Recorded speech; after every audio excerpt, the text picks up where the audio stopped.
Welcome to Connecting Bites, where we show you amazing places to travel and eat, especially for vegetarians. And it's just me today. No Brittany, so you'll have to settle for my considerably less attractive mug. But I promise she's coming back.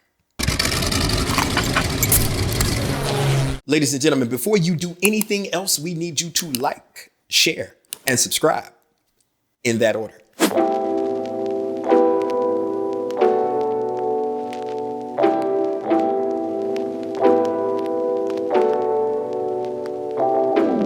I've had Switzerland on my bucket list for about 3 years, and I've probably talked Brittany's head off about it. And I finally got the chance to go, and I gotta say, oh my God, was it worth the wait?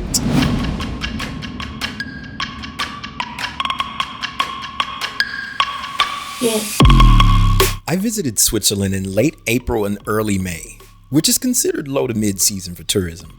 The crowds were light, the weather was great, and it was easy to get around. Speaking of getting around, transportation. Public transportation in Switzerland is among the best in the world. Use it, people. Use it. Yeah. If you're going to be in Switzerland for at least a week or more and will travel around extensively as I did, then I strongly recommend that you get a Swiss travel pass.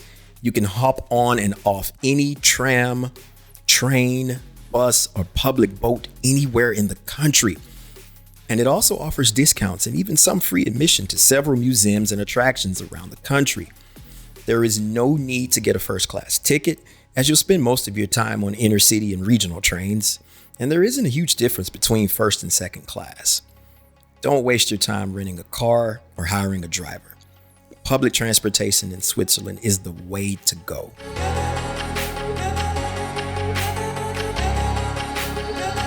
As a matter of fact, even more so, I highly recommend just getting on a train and going somewhere. I spent most of my trip, well, not most, but a good bit of my trip, just sitting on the trains with my head towards the window, looking out in awe. I literally couldn't put my camera down. I couldn't put my phone down. I just had to look out of the window everywhere I went. Upon landing, I took advantage of the easy-to-use locker system at Zurich HBB. My flight landed early in the morning, and I wanted to make sure to explore as much as possible before checking into my hotel that night. The locker system is simple. You pay for the initial time slot, and any overage is paid upon your return to retrieve your bag. So straight from Zurich, the first city that I visited was Lucerne. This is a beautiful city along the river. It's really picturesque. There was a market there right next to Chapel Bridge. And I really just took my time walking around the city and enjoying the views. Be sure to stop at the pier right by the station and take in the beautiful views. And also stroll across Chapel Bridge, not far from the station as well.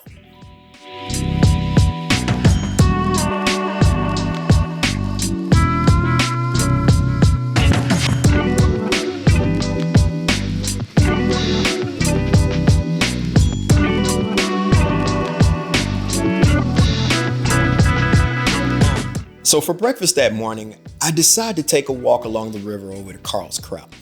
This is a fully vegan restaurant that has amazing food. I was the only one there that morning. I was like the first person there. There was nobody there. Service was, of course, great, and I really enjoyed myself. I had the Karls wrap with cauliflower soup, and it was absolutely delicious. If you're trying to start the day right, Karls Kraut is a must. Now, right after Karls Kraut, a delicious meal, by the way, I knew I wanted to go up to Mount Pilatus. You can see it on a clear day as a backdrop to Lucerne. Snow-capped, it's absolutely gorgeous. It looks like a painting. So I knew I wanted to go to the top. I just wasn't sure if it was gonna rain that day, but the weather held out and it was beautiful. So I hopped on the public transportation and took the short little ride over to the station that takes you to the lift. It's such a beautiful walk in the park on the way.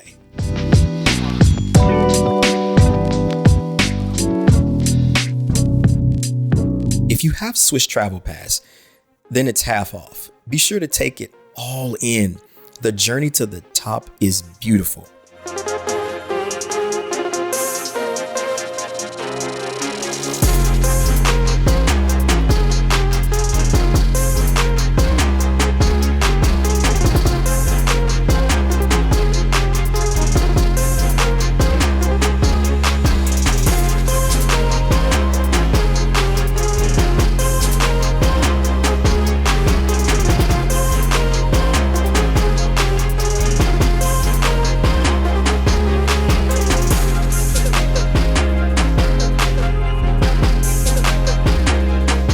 The first cable car station should not be missed. When you get off here, you have to change cable cars, but be sure to walk outside and take in the amazing view.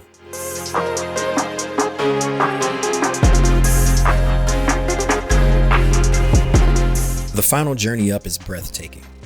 Try and get a spot near the window if the tram is crowded. Enjoy it.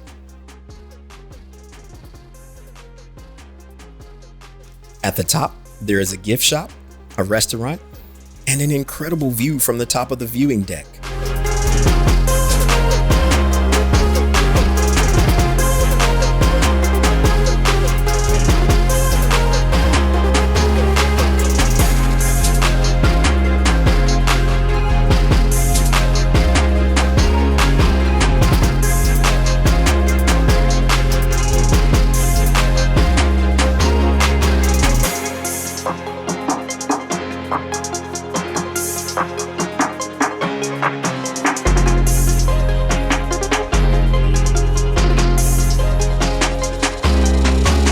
There's also a lengthy cave network around the rim of the face of the mountain, with a number of dramatic lookouts.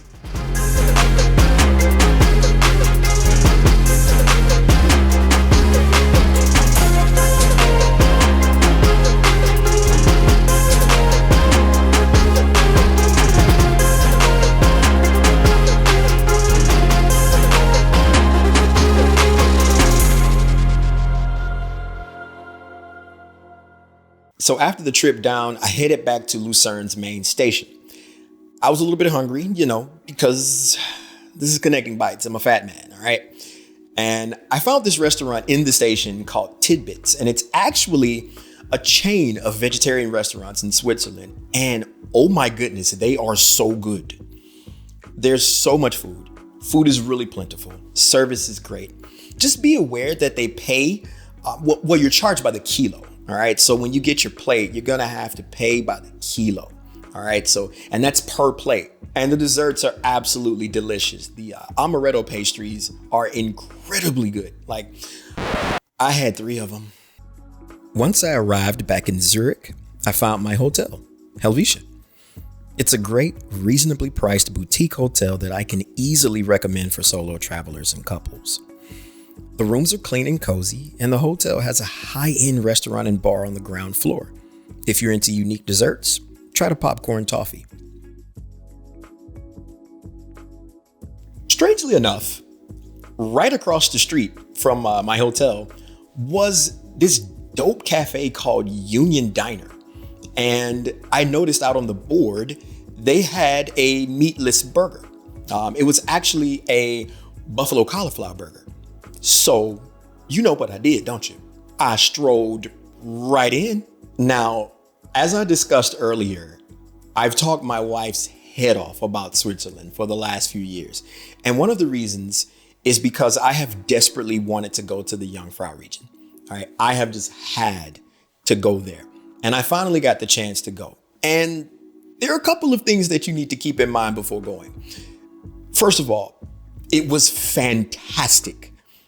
You cannot visit Switzerland and skip Jungfrau. You have to do this. You absolutely have to. Keep the next few things in mind, though. Any trip to the top of Jungfrau should consider weather first and foremost.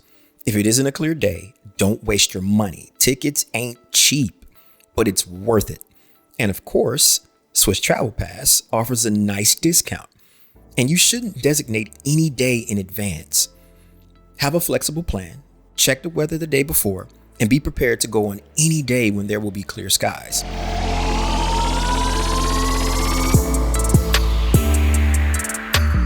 Since Zurich was my base of operations, my morning started early. I knew I wanted to get to the top of Jungfrau early, but the journey required a few connections. Let me explain. I took Zurich to Interlaken OST or East. Please look out the window during this first leg of the journey. Look out of the window. If you're coming from Zurich, the vistas are insane. The next leg was from Interlaken East to Grindelwald Terminal. Please look out of the window again. From Grindelwald Terminal, you'll need a ticket for the rest of the way, including the new Eiger Express cable car. Again, tickets aren't cheap, but it's worth it. Have your camera and eyes ready for the journey up. My God.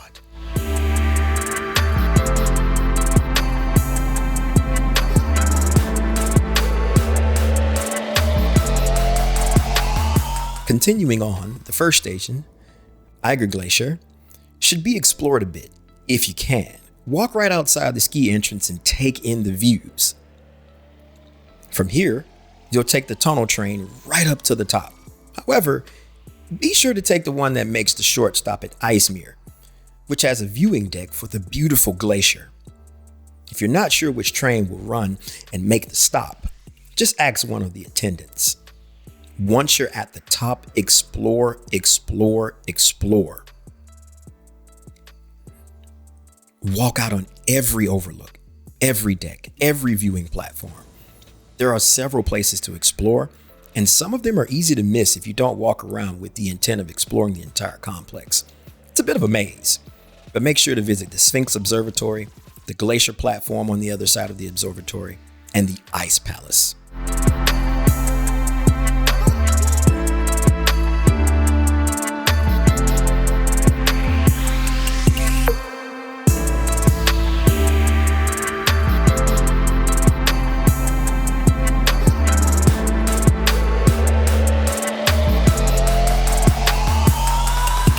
Now, on the way back down, once you get to Eiger Glacier and you get ready to take the Eiger Express cable car back down, I recommend getting one of the front-facing seats that faces the way down once you're descending. You will thank me later. Take in those views of the Grindelwald Valley once you're coming in. It is so beautiful.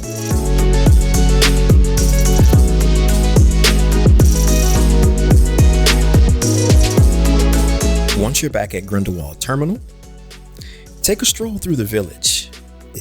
It's so worth your time to simply walk around and enjoy the jaw-dropping beauty of Grindelwald. It's right out of a fantasy novel.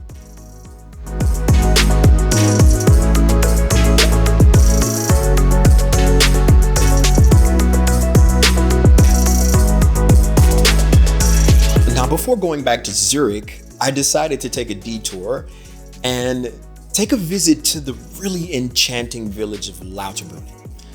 The Lauterbrunnen Valley is another place that's right out of a fantasy film, a fantasy novel, right out of Harry Potter, The Lord of the Rings. You have to see this to believe it. I simply walked around a bit, and it's just another storybook village right out of a painting. Waterfalls and glacial peaks surround you as you stroll through the enchanting valley. There are also several hiking trails around that I didn't have time to do, but if you're into hiking, this is an absolute dream.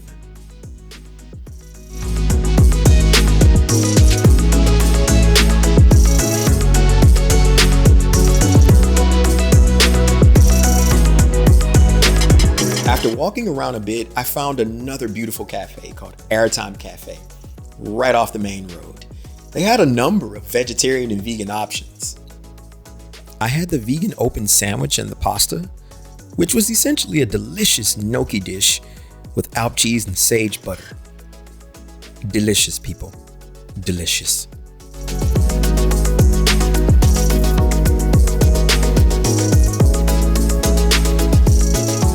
On the way back from Lauterbrunnen, my connection was actually in Bern. So from Lauterbrunnen to Zurich, the halfway meeting point was Bern. So that was one of the cities that I actually wanted to explore. So you know what I did? I hopped right off the train and I explored.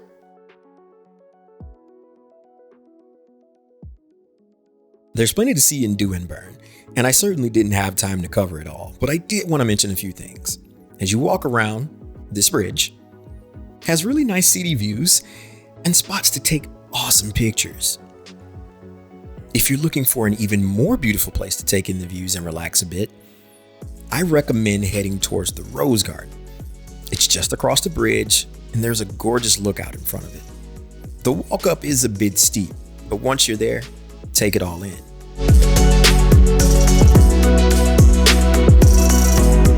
On my way down from the Rose Garden, I was of course hungry because that way up was steep. It reminded me of The steps of Petra a bit. But I got really hungry, so I decided to stop right there, right at the face of the bridge at Altus Tramdepot brewery and restaurant. They have some really good drinks and pretzels, and I had the Farmer's Roasty, which was really tasty. Gotta recommend that spot. Now, the next day, I hopped on the train and I headed to the south of Switzerland, to the Italian-speaking region, to the lakeside city of Lugano. And something interesting about Lugano is when you look up marquee cities or like top 5, top 10 places to visit in Switzerland, Lugano usually isn't on the list. And I don't know why. It is certainly worth your time. This is an absolutely breathtaking city to visit.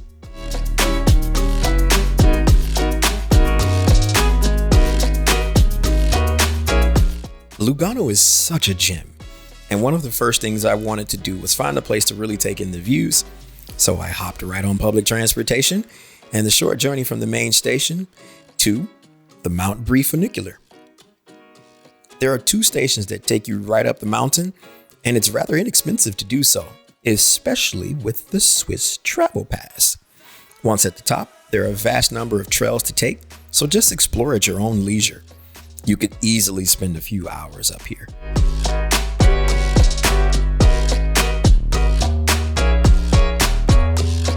Once I was back to street level, I was really hungry because, again, fat man, connecting bites, fat man.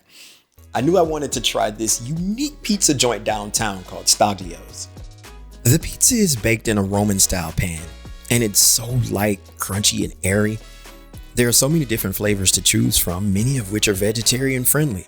I tried about 4 different types. Even better, the restaurant is right by Lugano's beautiful Chiani Park, which is the perfect place to sit, eat, and people watch.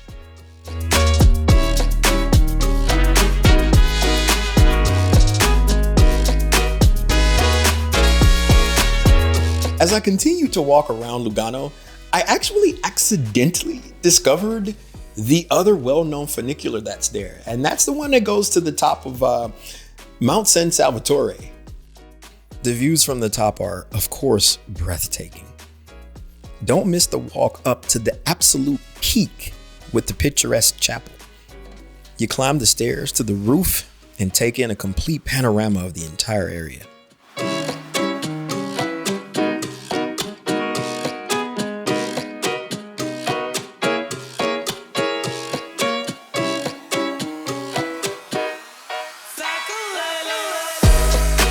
So after you come back down from the peak, if you're hungry, like I was, don't sleep on Vetta restaurant that's at the top of Monte San Salvatore. They have an open air terrace and panoramic veranda. I went for dessert and it did not disappoint. I had the creme catalana, which is basically creme brulee, and the apple strudel with vanilla sauce. Both were delectably delicious. Now, that night, after I got back to Zurich, I managed to find a spot called Yuma. It's Pan-Asian cuisine and it is fantastic. It's actually one of my favorite restaurants in Zurich. Now, I actually lucked up and ended up at Yuma on Dim Sum Monday, and I got to try this sweet potato dim sum. So good. And they also have this gyro-like thing, this Greek gyro-like dish. It's very similar to a steamed bun taco, but just delicious. That's the only word I can really tell you, delicious. And I also had a chance to try the plant-based Indian curry. So good. So the next day, I actually spent strolling around Zurich, just really exploring the city. And as any fat man would, I started with breakfast. Breakfast, about a 10-minute walk from my hotel, was at a cafe called Zum Guten Glück. Sorry, Germans and Swiss, if I'm pronouncing that incorrectly. They have a huge pancake and waffle menu with both savory and sweet offerings. And they have a few vegan options too. The waffles and pancakes are huge, and the waffles are also crisp, crunchy, and light as a feather. Really tasty stuff. After a really delightful breakfast, I took a walk over to Grossmünster Cathedral. You can't miss it. The Twin Towers just rise above everything else in Old Town. And I really wanted to go up to the top to take some really nice pictures. Just be aware that once you get to the top of the tower, the panoramic views are actually enclosed by some bars. So that was a little bit unexpected, but it's definitely worth the trip to the top. Nearby is the K Bridge, where you can take in that iconic picture from Old Town Zurich that you see on so many postcards and Google Images.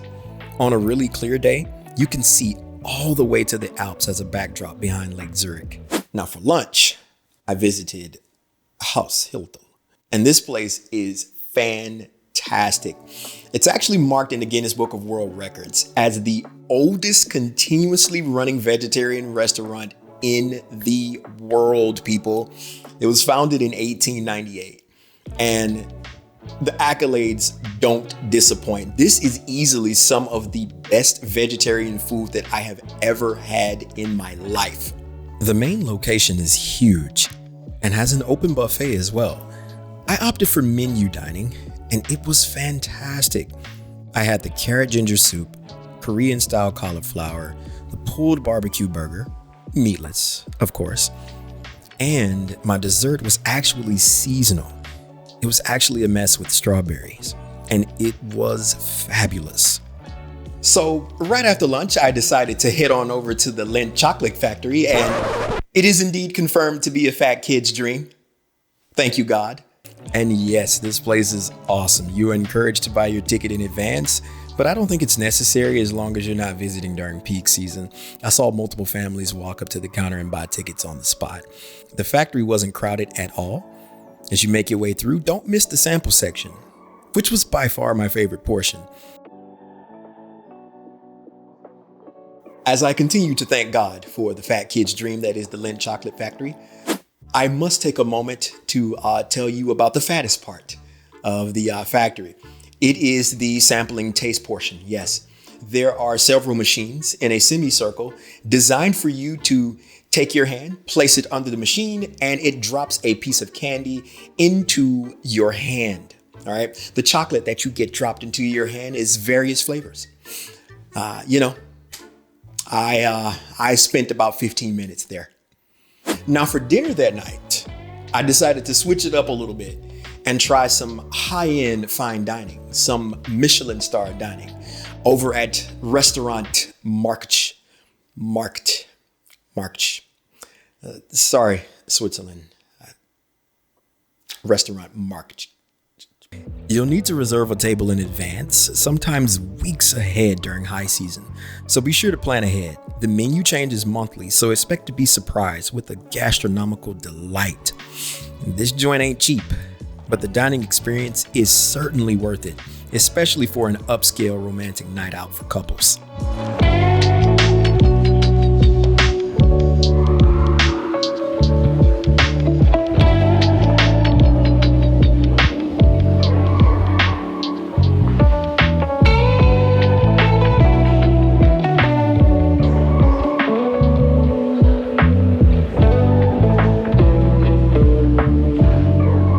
The next day, I decided to take an impromptu journey to the alpine village of St. Moritz. It's actually an alpine resort village, and it's known for its really, really pricey, fancy ski resorts. And my favorite part about this was actually the train ride there from Zurich. It was stunning. The entire journey took around 3.5 hours. Do not go to sleep. Keep your eyes glued to the window, as you will pass so many incredible vistas. This route also passes through the Rhenian Railway's Albula line, a UNESCO World Heritage Site, which is an absolute marvel in engineering. If you're wondering if you should take the Bernina Express to do this route instead, the answer is no. The interregional trains take the exact same route, just with stops. But you can enjoy the same views on public trains without spending any extra money. Upon arriving in St. Moritz, I walked around the glacial lake and really took my time to enjoy myself.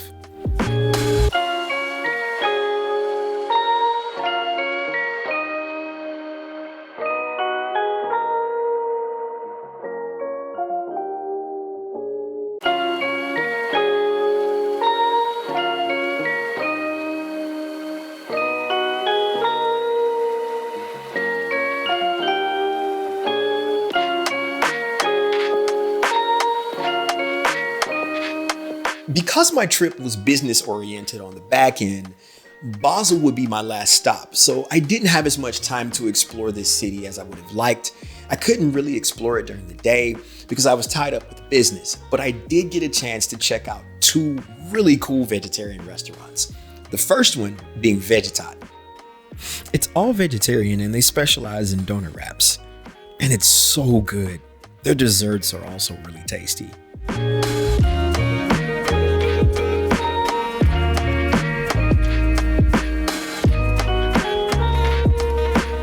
The second of those restaurants is called Zum Glück, or Zum Glück. Sorry, Switzerland. This place is fantastic. They have a faux chicken sandwich that is killer. And I really like the various sauces that you can put with your fries. You know, fat man sauces. But my favorite thing from here was actually the seasonal dessert. They had a vegan cake with a fruit salad and ice cream. This vegan cake, let me tell y'all something about this vegan cake. Let me tell you something about this cake. So good, so soft, so moist. As a matter of fact, that cake was so good that I went back the next day. Ladies and gentlemen, this concludes season 2 of Connecting Bites. I can't believe it. It's been 2 long seasons. If you have enjoyed this video, then please like, share, and subscribe. I promise Brittany will be back. But until next time, when we take you to a location, we don't know where. We appreciate you viewing. See you next time.